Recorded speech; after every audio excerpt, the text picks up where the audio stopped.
It's truly a huge honor and a blessing to welcome our living legends, to welcome our freedom fighters here at Wow Talks.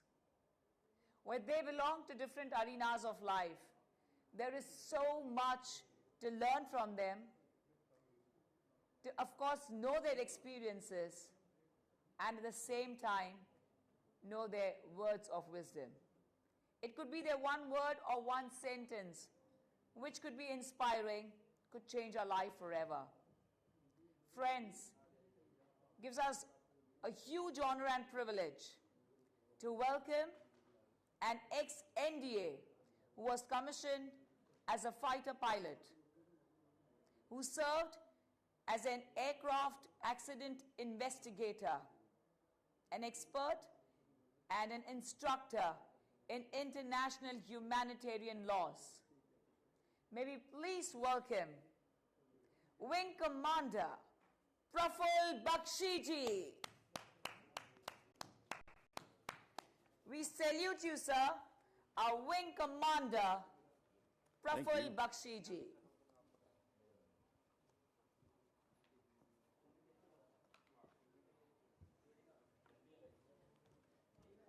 It's an honor, ma'am. What an honor, sir. It's absolutely a huge, humongous honor. We salute you, sir. Thank you, ma'am. You've been the pride of our country and the true hero of our nation. And it's absolutely an honor to welcome you. No, I'm proud of being with here. A lovely bouquet. Ladies and gentlemen, our Wing Commander, Praful Bakshi Sahab. Thank you. Thank you, sir. Thank Please kindly take your seat. Flowers, very lovely. Thank you, sir. Thank you. You can place them here. So what is it that you're carrying with yourself? Oh, this is my notes. This is regarding my article. Actually, what I very strongly believe in. Right. Can I keep my hat on, or would you can. like? You look handsome. Thank you. Please, you can have it on. Right. And I love it. We're wearing the same combination. Yep. You're all red.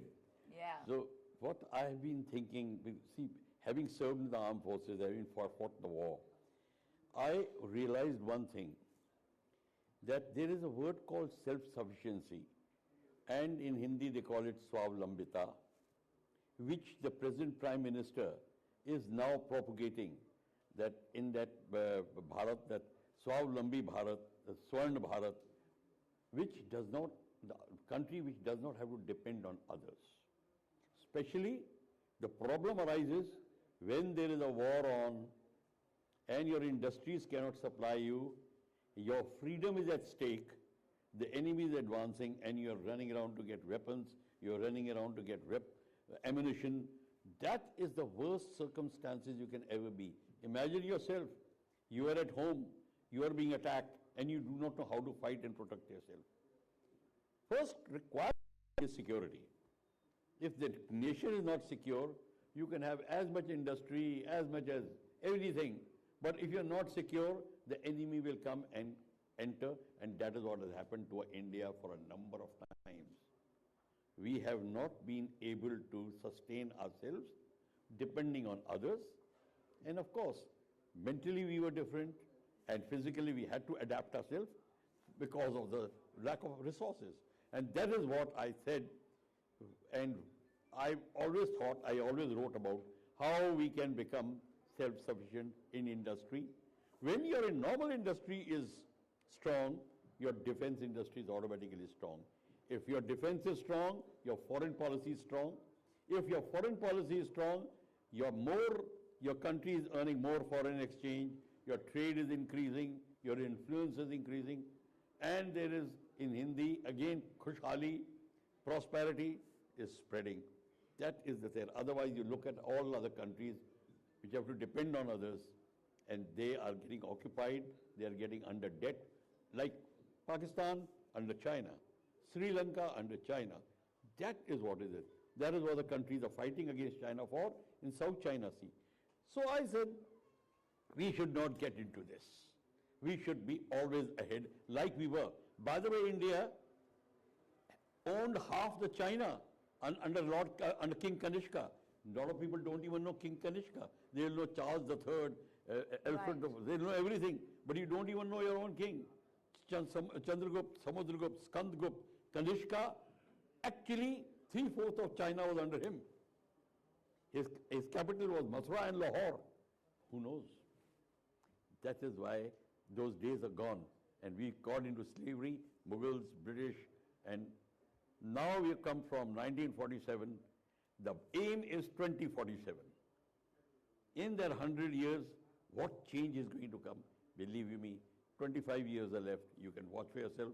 You will, of course, live for 25 years and more beyond. But the message is for everybody. What Golden Bharat is coming up, that is worth watching. Everything is changing. If you follow the economics, if you follow everything, we are going for a massive change. And we are becoming secure in defense. China is now thinking twice, thrice how to deal with India. Pakistan has accepted. A Prime Minister of India is being called as a leader of the countries, and to oppose China, the 17 countries around South China Sea, they all are asking for leadership of India.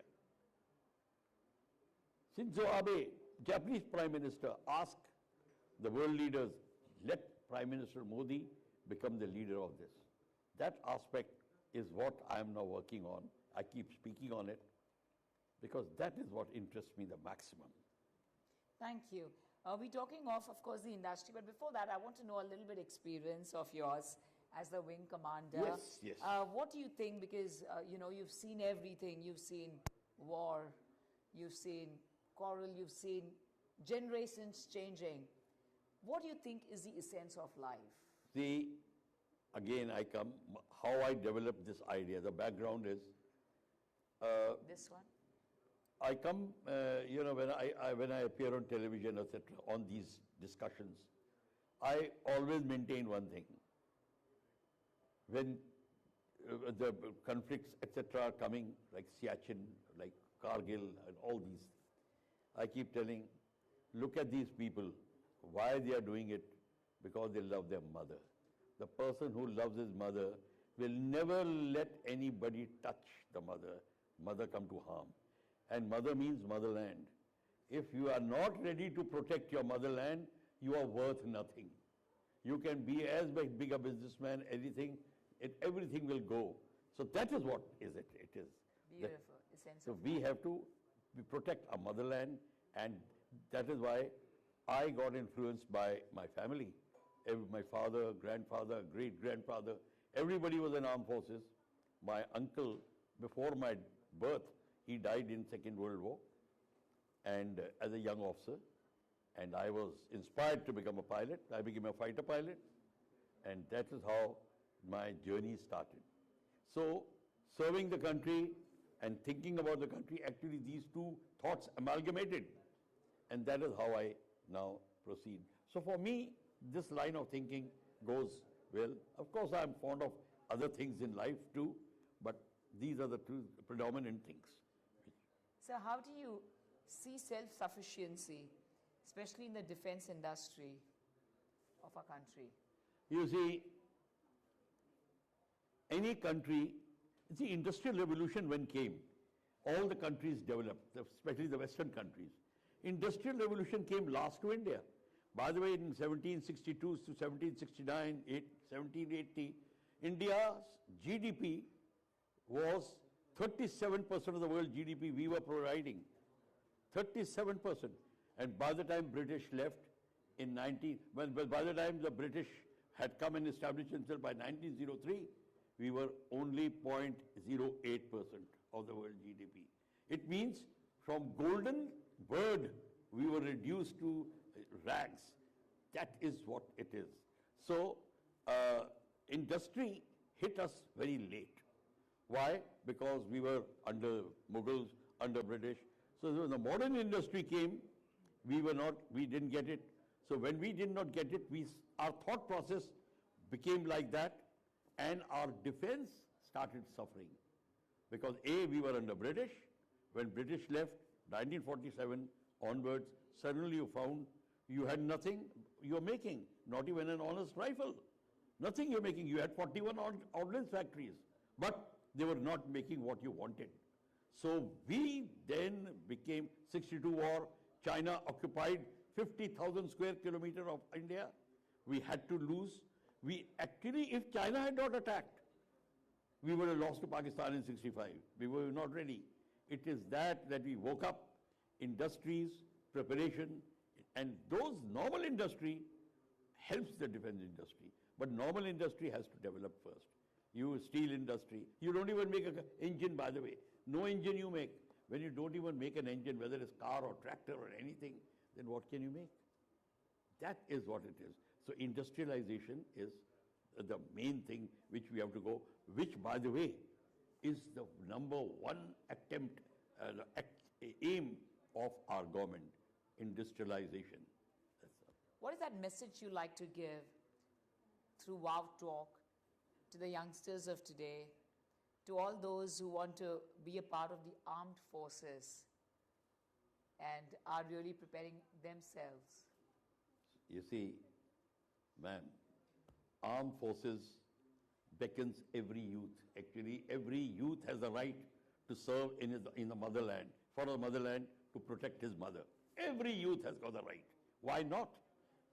But there is a selection process, because everybody cannot get into it. So there is a selection process, so I personally, my message is, if you really love your country, you have to prepare for it. Whether it's physical preparation, whether it's a mental preparation, you have to prepare for it.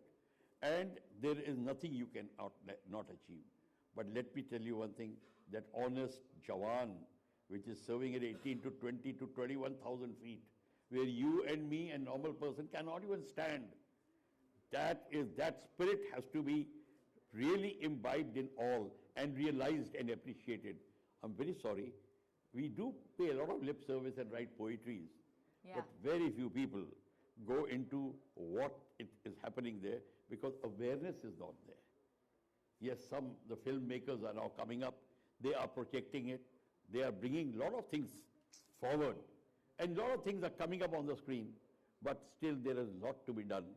And a Jawan looks up at the government to get the weapon, right weapon, so he can use it for victory. For victory is very essential for any officer or a man, JCO. He has to. And faith in his armament. That is one thing. Faith in his leadership. And leadership goes into the political leadership. I will not go into the political leadership, etc. What is the equation? That will become very, very tedious for you, because I don't want to load your mind with those things. No, we don't want to load the mind, but I have one last question which I like to ask you, which is connected to everyone at different phase in our life. We all experience fear. हम सबको डर लगता है, right? At different phase, different time. For you, it would, I don't know. I don't think it would be that way. But I'm going to ask you, when you are, as a fighter pilot, Wing Commander Praful Bakshi ji, when you are at a different altitude, and sometimes you realize that it's a big risk, you have no idea if you'll be landing safely or no. Yes, it has happened many times. Is there, So does fear come to you, because that time you have to just feel courageous because you are mentally prepared. So at that point of time, when you have challenges, how do you face, and where does that energy or that, that brightness, that vitality, that beauty come from of you ignoring your fear, is what everyone, the world would like to know today, because our fear could be small, it could be huge, and it could be a genuine one. So please tell us that, where does that spark come from, the spark of light? Yeah, you're right. Everybody is scared, there's no doubt about it. Even tiger is scared in the jungle. Don't think a tiger is not scared. That's why he's so alert. That's why all the faculties are working so hard. His sense of sight, his sense of ears, smell, hearing, everything. That is a very essential. That fear is not which makes you run away or makes you shiver or no. It's not that fear. That fear makes you alert. So I'll tell you, in fighter flying, every action of a fighter aircraft, you have a lot of emergencies. All pilots prepare for that. Take off, if failure, engine failure on takeoff. If you do this, if you don't do this, you're dead. Engine failure after takeoff, again dead. Everything enters in death. You know it. Absolutely. So you have to prepare for the emergency. Without every day you practice, you blindfold yourself and check. Naturally. It has to be automatic rather than automatically. Absolutely. So you know very well that you can die. You know very well. And a time comes when you say, I have to, I don't care. That is the thing. Fear is there, but you don't care. That is what drives you up. ठीक है, डर है, I don't care. I'll have to do it. Now, somebody has to do it, it's me. That is what the spirit is which drives you. And wow. Thank you. But let me tell you one thing. There's a very funny statement also, which not funny, but very realistic, in the movie which is coming, Sam Bahadur, which he said, everybody is scared in life. And if somebody says, I'm not scared, he is either a liar or he is a Gurkha. You see? Gurkha, all right. You see? That is what even Gurkha is scared. But he is, the moment his hand comes on his kukri, that is right. Then he draws it out, he shouts, Rakta kukri, means I have to now get blood on my kukri. That is what drives you. So same is the case with fighter pilot. Moment you see the enemy or moment you get into a situation, you have to do it. Yes. It has to be done. And that's what gets you. So the energy level is very high and their behavior is totally different. So actually in the evening and all you see on them on the ground, you will feel their little god of the rocker, the way they behave and all. That is how to cover up for that tension which they get. So that is how it is. So that aspect will remain. Fear is there in everything. If there is no fear, you cannot survive. To survive, you have to have fear, and fear makes you alert, makes you bring out methods, precautions, everything comes up. Beautiful. Thank you so much. Ladies and gentlemen, wherever you are in the world, a beautiful, of course, we've got to know about his life, but a beautiful message he's given to us about fear. And, you know, everyone, you know, would want to know about how do you escape fear. Fear is always there, but just ignore it and just do it. So just the way Wing Commander Praful Bakshi ji said, I think this is a beautiful message that you've given us. And thank you for sharing your beautiful life with us. As I said, you absolutely, you and everyone, you know, you're just the pride of our nation and the true heroes. Exactly. And what a beautiful moment to get a spend and know about a little bit about your life. Yeah, thank you very much. It's precious for us. Thank you very much that I could share my thought processes. I could tell you exactly how we felt when we were in NDA, when we were training, how motivated we used to be. That motivational level was extremely high. And that is what, to the point of euphoria. That is what it is. So that aspect, you know, and now what happens when you retire, now you suddenly realize that things have suddenly become very calm. Everything is so nice. You're going to nice places. You're meeting good people. Then suddenly you realize that... It's because of all the hard work, dedication exactly. and punctuality and exactly. You know, non-stop work. Yeah, exactly. Dedicating my life to the nation, to our motherland. Yes, exactly. Because of that. Yes, Hats off to you. We salute you. Thank you, ma'am. Thank you so much. Jai Hind. Jai Hind. We like to felicitate you, sir. And who are we to felicitate you, or who am I to question you? But thank you for being so kind enough by sharing your life with us. Thank you very much, ma'am. It was an honor to be interviewed by you, and I will not forget that. And I know your questions were so nice, and so engrossing.